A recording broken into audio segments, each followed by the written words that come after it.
სტიქიავანში ძლიერმა წვიმამ და ადიდებული მდინარეების წყალმა საცხოვრებელი სახლების პირველი სართულები და სარდაფები დაადბორა დაზიანდა სასოფლო სამეურნეო სავარგულები.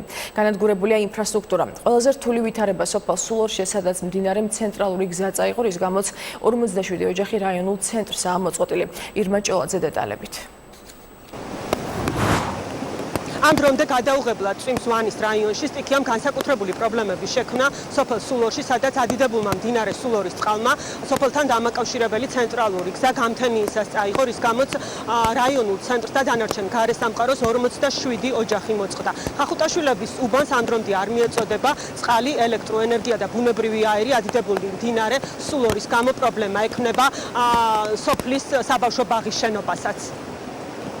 მოსახლეობისთვისაც საშიშია, რა თქმა უნდა, ასევე საბავშვო ბაღი დგას უყურეთ, რომ თუ კი ეს წყალი ისევ წამოვიდა, ეს ამბახსაც საერთოდ წაიღებს და დატბორავს საქაურობას. ყველაფერი გასაკეთებელია, 40 ოჯახია ფაქტიურად მოწყვეტილი. მთელი უბანი მოწყვეტილი ვართ, უბანში ყავს მოხუცები, ბავშვები არიან. რომ რაღაცა დავჭირდეს, მეთქმა დავიბაროს სასწრაფო დახმარება, რამე არაფერი ჩვენთვის არ არსებობს. არა გვაქვს გენი, არა გვაქვს გაზი, წყლის პრობლემა შეგვექმნა.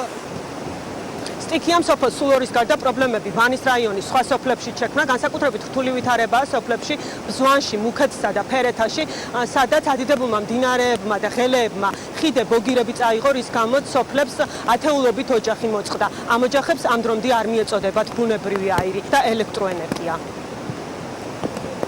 სოფელს მოწყვეტილი არის დაახლოებით 57 ოჯახი. ეხლა ველოდებით რომ წყლის დონე დაიკლოს, ამინდი ცოტა გაუმჯობესებს რომ უპირველეს ყოვლისა აღვადგინოთ წყალი. ასევე კათიშვილი არის ელექტროენერგია, არ მიეწოდება გაზი სოფელს, მაგრამ შესაბამისი სამსახურები ორგანიზაციები მუშაობენ ინტენსიურად. ჩვენ დავათვალიერებთ მდინარე სულორის ხეობა, მისი შენაკადები. შეიძლება ითქვას, რომ ყველა მშრალი ხევი იყო თუ მოქმედი ხევი ადიდებული ამ ძლიერი წვიმების შედეგად საშიშროებას რაც შეეხება, ისეთი საგანგებო სიტუაცია, რაც საშიშროებას არ მოაგდეს, არაფერი არის, უბრალოდ წაგებულია გზის მონაკვეთი.